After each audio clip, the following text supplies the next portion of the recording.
പറ്റൂല, പറ്റുന്നില്ല. എല്ലാം പോയി എൻ്റെ. എനിക്ക് ഇനി ഒന്നുമില്ല, ഇനി ഒരു വക ഇല്ലാതായി. ഉമ്മ ഇല്ല, വാപ്പ ഇല്ല, എന്റെ ഈ സങ്കടം കാണാൻ ആരുമില്ല, ഈ ദുനിയാവിൽ ആരുമില്ല.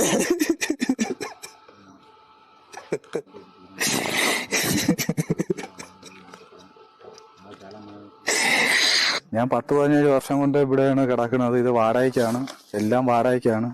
ഇനി കിടക്കട ഒന്നുമില്ല. എൻ്റെ എല്ലാം പോയി. എനിക്ക് ഉമ്മായും വാപ്പായും പോലും ഇല്ല. എൻ്റെ എല്ലാം നശിച്ചു പോയി. ഇനിയിപ്പം പലിശയ്ക്കും പാട്ടത്തിനും എല്ലാം എടുത്താണ് ഞാൻ ചെയ്തത്. ഓണത്തിന് വിളവ് കിട്ടാൻ വേണ്ടി നട്ടതാണ്. മൊത്തം ഞാൻ നല്ല രീതിക്കാണ് ഞാൻ വെള്ളം അടിച്ച് എല്ലാം ചെയ്തു വന്നത്. എല്ലാം പോയ കൊണ്ട് എനിക്കാണ് എന്ത് ചെയ്യണമെന്ന് അറിയാൻ പോയി. എൻ്റെ കൂട്ടുകാരുള്ള കൊണ്ട് ഞാൻ ഇപ്പം നിലനിന്ന് പോകണം. ഇല്ലെങ്കിൽ ഞാൻ എന്തെങ്കിലും ഞാൻ ചെയ്തു പോയേനെ.